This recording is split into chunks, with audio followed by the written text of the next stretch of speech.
This program is brought to you by Amico Flooring of Fitchburg, Mass. Amico Flooring. Let us floor you.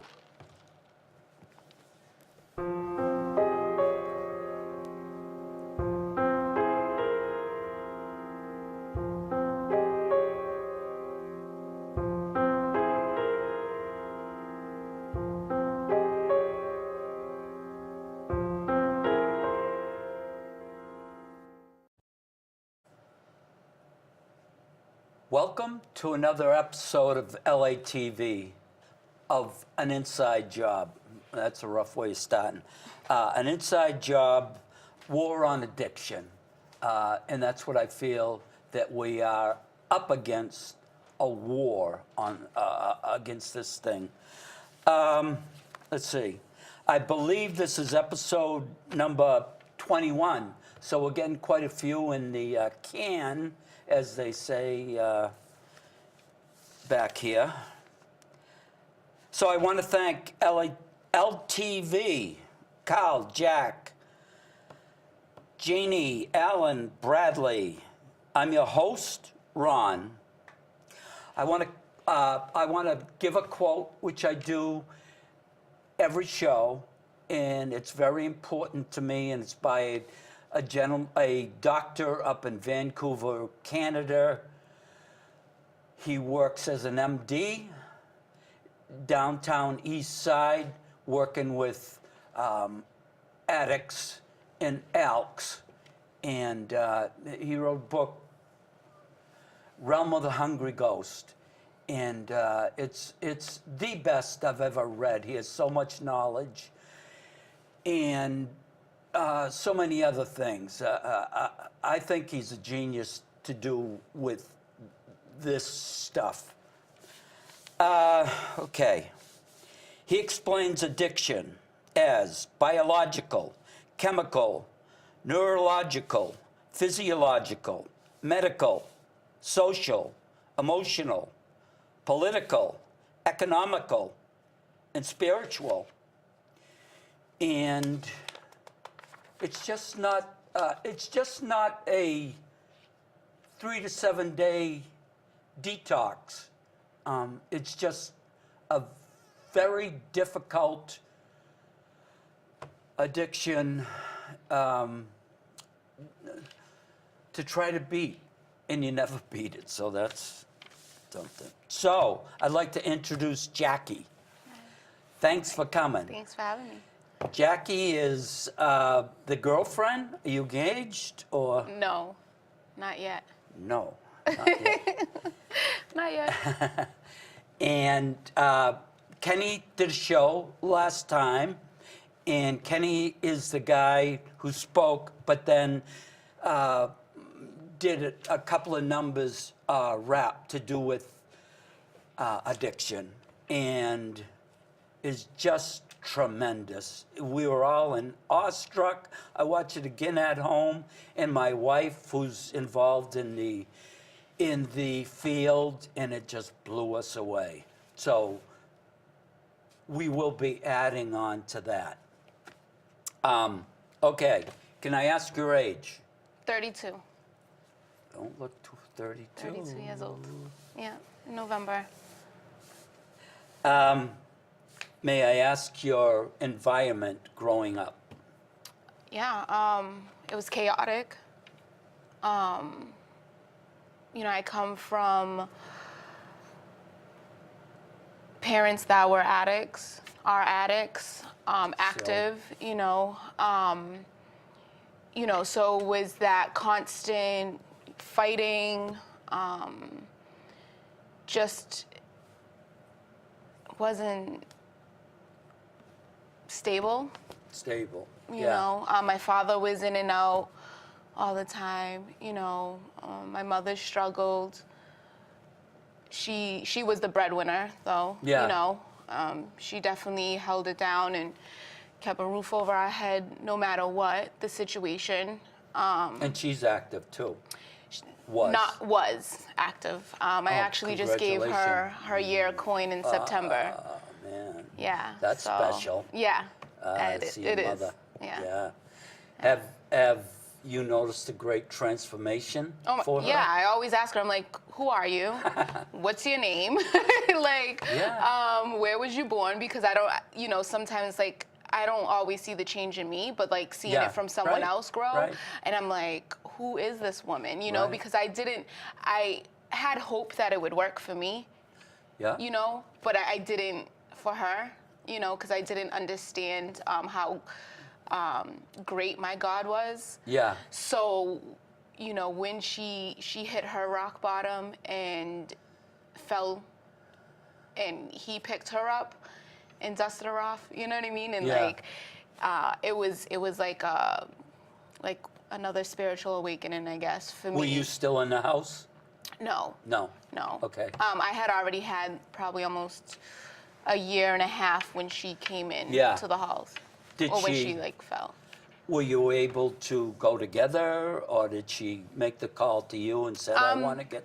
Yeah, I mean, the first time I sectioned her, me and my grandmother sectioned her. Just explain. We've explained it before, sectioning. Okay, so Some- sectioning, you go down to the courthouse. I went down to the courthouse with my grandmother. My mother was actually willing to get sectioned, so it was a little easier, Yeah. right? I went down to the courthouse with her. We filed a petition to section her. We talked to psychologists. We went in front of the judge. They found it fit that she was a danger to herself and or others. So then what is the next So then the step? next step is they take you right there. They take you, they handcuff you. Sad. Yeah, it feels punishing. Were you there? Yes, the first time I was there. Yeah. And it feels punishing. And, but she went, she went to detox. She did the whole detox, went into WATSI, which is Women Addiction Treatment Center in Yeah. New Bedford. How big? That one holds probably like 120 women, I believe. lot of people. Maybe. I could be wrong with the numbers, 80 women. There's 2 different sections. They have the detox, then you go into a big side or a little Yeah. side. And that's where I did my second detox also. So it's just this big, like circle. So you were able to let her know what was going on for her entering into Yeah, that thing? it was a huge part of just being supportive. Right. I had to learn that like my recovery and her recovery are gonna look two different things. Right.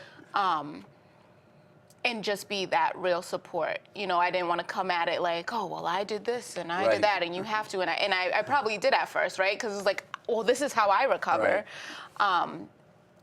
But she had to find her own way. And, she Right. fell. She went back out. She did it her way, right?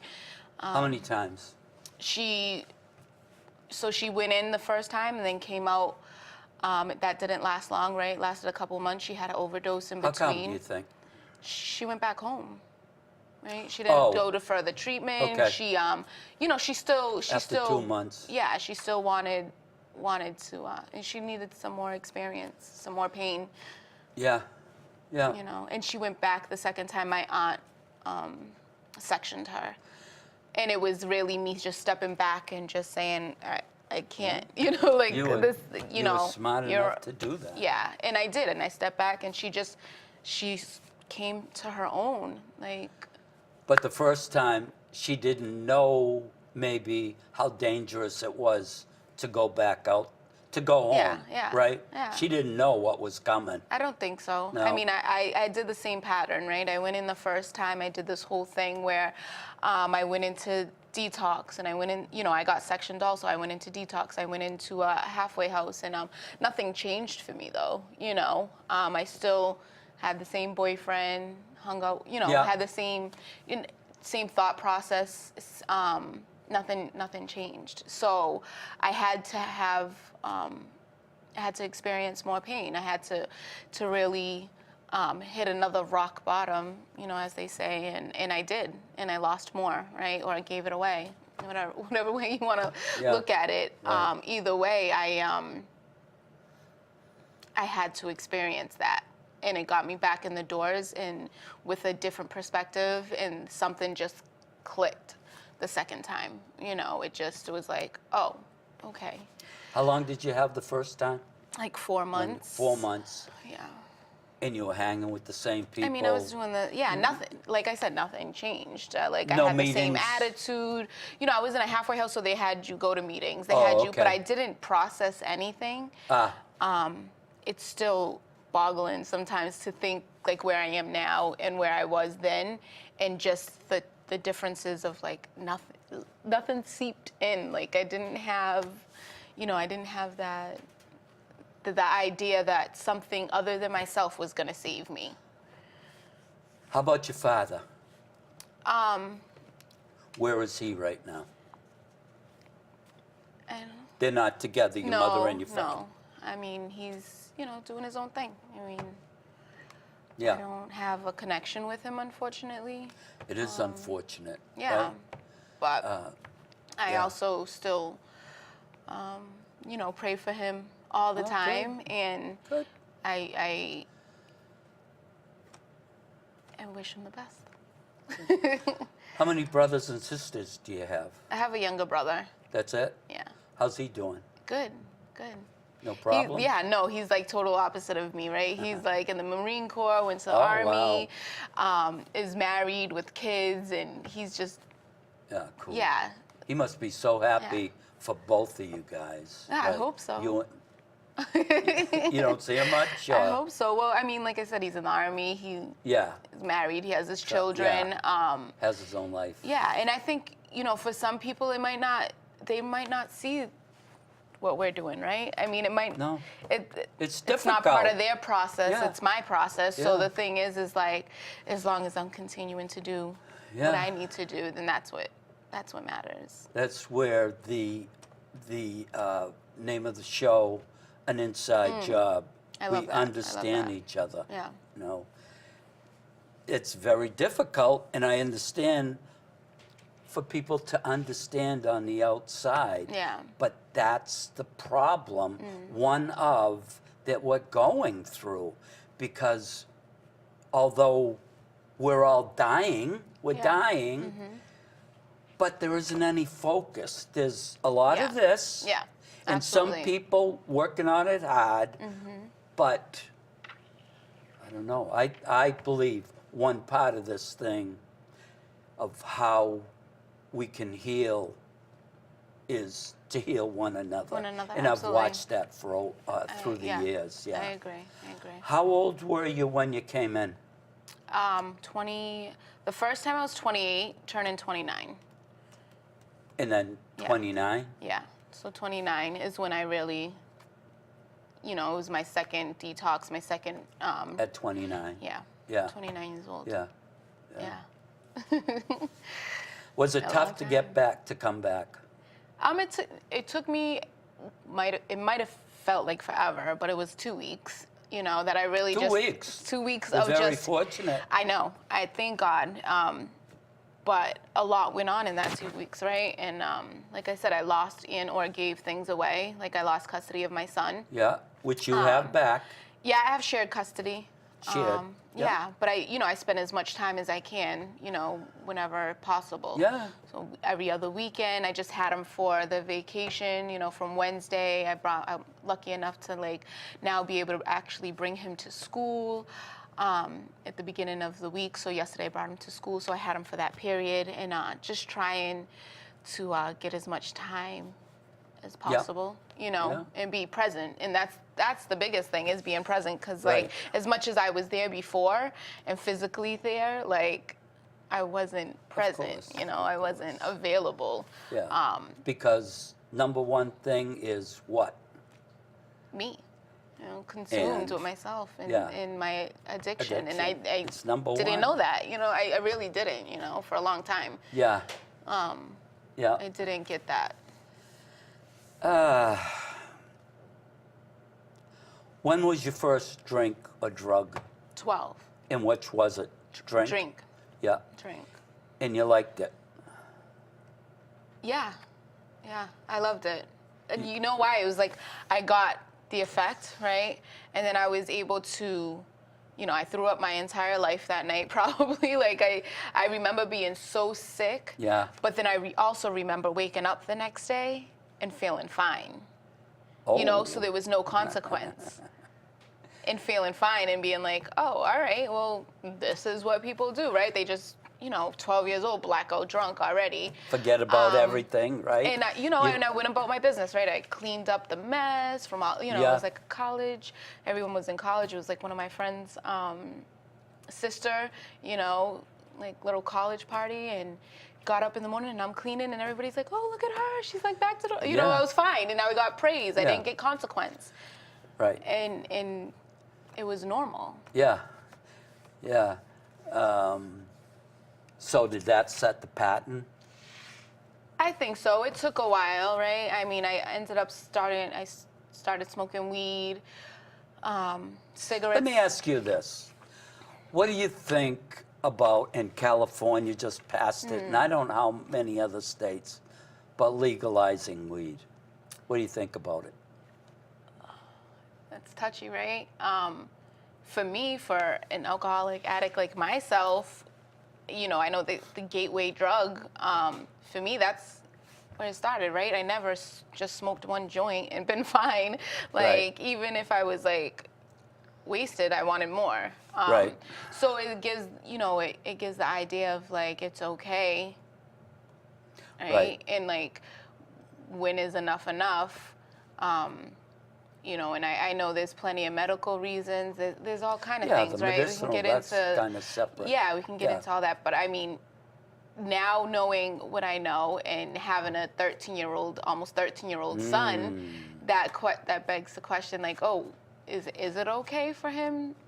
And? And you probably can't say that on TV. Is it? I don't think so personally. Yeah. For my son, for my child, How just about because I know what I went through. Is it your husband, father? My son's father. Yeah. What's he think? Do you know?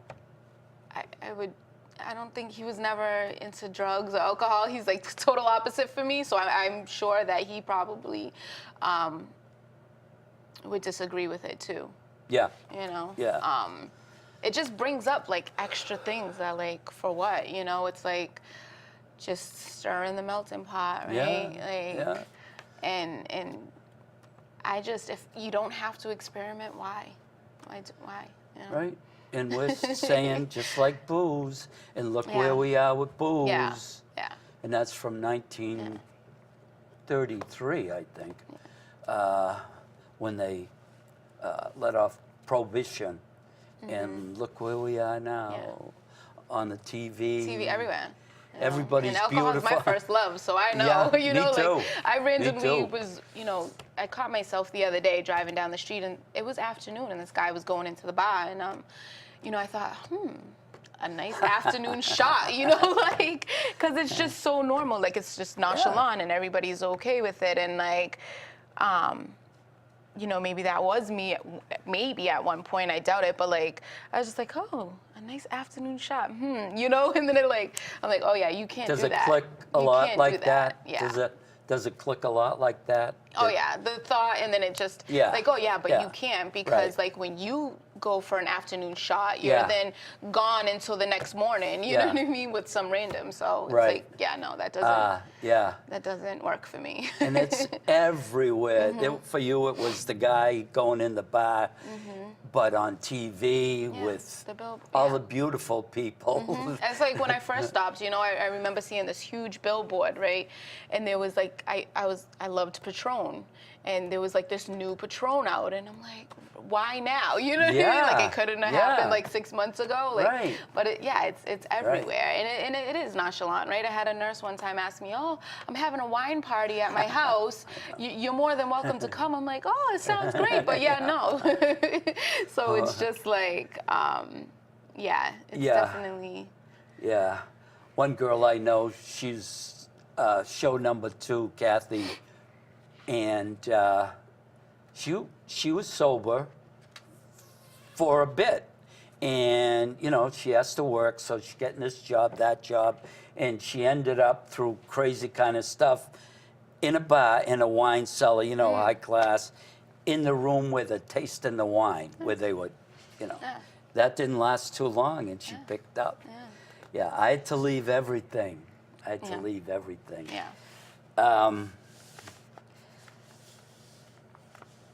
When did you know it was a problem? I mean, I guess I always kind of knew, but like for me, when it became like a serious problem, right, is when I no longer could like keep the job. Yeah. I could no longer, like, everything came last, And were you using what at this time? At that point, I was using, probably like 25, 26 years old. I was into Percocets, alcohol on a daily basis, Adderall, anything, Valium, Fioricet. I mean, anything I can get my hands on, right? Yeah. And it was catching up and catching up. I was catching bad. up, 27, with a boyfriend. He was, Yeah. I thought recreational coke, right? Doesn't everybody? Right. Yeah, recreational. And, then I slowly, once in a while doing it with him, and then I noticed, oh, he has an everyday habit. Yeah. Right? So, Yeah. I ended Well, up... that's recreational Yeah, too. yeah. No, want to recreate Yeah. every day. Yeah. So it was like, all right, and I didn't try that until later, but when I did, not that I wanted it, it wasn't like my drug of choice, No. but I did it, Yeah. I did it because it was there. Yeah. It was free. And so like 27 is when I really started to like hit this bottom of like I didn't eat. I would go a week or two and be like, oh, when's the last time I ate? And like my meal was like a fruit cup and a cheese stick, right? And it got to a point where like if I had to go into work, like I would go into work, leave work, or like, oh, I'm calling out last minute, Yeah. or oh, I'm going in for a double, but I'll only go in for 8 hours. So it started the spiral of like becoming really out of control and unmanageable, right? And that's like 26, 27 years old. But at that point, no heroin. No. Are No, you I a never heroin did. addict? I never did heroin. Oh. Percocets, there was a time where it was, 1030s a day. Thankful I never got to that point. I don't think there would have been a returning point for me. Yeah. The way I used. Alcohol is my first love. Percocets was a, nice close second. In the spiral from that. You're going down Yeah. the tubes. Yeah. And so did you say 29, you hit the bottom? Yeah. 28 years old. I was like 28, about to be 29. And Yeah. what was your bottom? Sitting on my mom's porch, right? My mom was smoking crack at the time, and she wouldn't even let me in the house, right? Like, because I was that chaotic, and I was sitting on my mom's porch. I literally got kicked out of my apartment, probably like 9 months from there. I had left my car in Fall River, never to go back and like even get my plates or anything, right? So I'm sitting on my mom's porch. Homeless? Homeless, right? Because I didn't have a place to go. I had my 9-year-old son with me, 2 suitcases. I had tried to go down to welfare, right, and tell him I was homeless, and it was like, I don't know, 3:30 in the afternoon, and they were like, yeah, it's late, Yeah, like come back time to tomorrow. go. And I'm like, but I have nowhere to go. Right. I have no place to go. Like I have no place for me and my son to go. And, I ended up calling a cousin of mine that I hadn't talked to in a few years, and she picked me up. And then the next day, she called my uncle that night. And then the next day, I went in and got sectioned, which I didn't know that that's what was going to happen. Did he take you in? I went into the courthouse willingly. I dropped my son off at school. He didn't know that was going to be like really the last time I seen him for a while. And I went into the courthouse thinking like, I didn't understand the process. I didn't know, I didn't know what detox was. I didn't know what sectioning was, and I was going through 2 courthouses, right? Because I was signing over custody of my son to my uncle and my aunt. And then I was going to, and then they were in another courthouse sectioning me, talking to psychologists and all this, and I had no idea, right? So then when they came and I went in front of the judge and I had the bailiffs behind me, and they like really arrested me like right then and there, and I was like pissed because I was like, I don't understand, like I'm asking for help. How is this helping me? Right. I don't, like, so I got angry. Like, so the idea of like getting help turned into like, why are you punishing me? Right. And, I was furious. I remember the only phone number I could remember was my grandmother, and going to the detox. And at that point, I was already sick, right? Because they put me in a paddy wagon, and you drive from, they drop off all the people that are going to jail. They drop them off first, right? So we're going to these jails, it's a bunch of guys, and I'm in a cell by myself, handcuffed, shackled. In the cell? In a paddy wagon at this point. I was in the cell, and they put you in the paddy wagon. By the time I got to the detox, I was already sick, So What were you sick from? alcohol, I know it was alcohol. alcohol, Yeah. probably opiates. Yeah. Definitely opiates. You got taking a lot of Percocets. Yeah. How are you supporting that, man? I know you're working. Child support. Like I didn't, like insane, right? Like I wasn't working, Yeah. and I was using my son's child support to supply my habit. Yeah. Yeah. Yeah. Yep. Yeah. And that's 3 minutes. 2 minutes. Can we do another one, Kyle? You want? Yeah. Check with them. Okay. Why don't you, Wrap it up. yeah. All right, we're going to do another one after this, if that's all right with you. We still have a lot to talk about. And I want to thank you Thank for this you. one. Thank you. And we'll see you on the next one. So that's another episode of An Inside Job. And it's been great. And Jackie came up from where?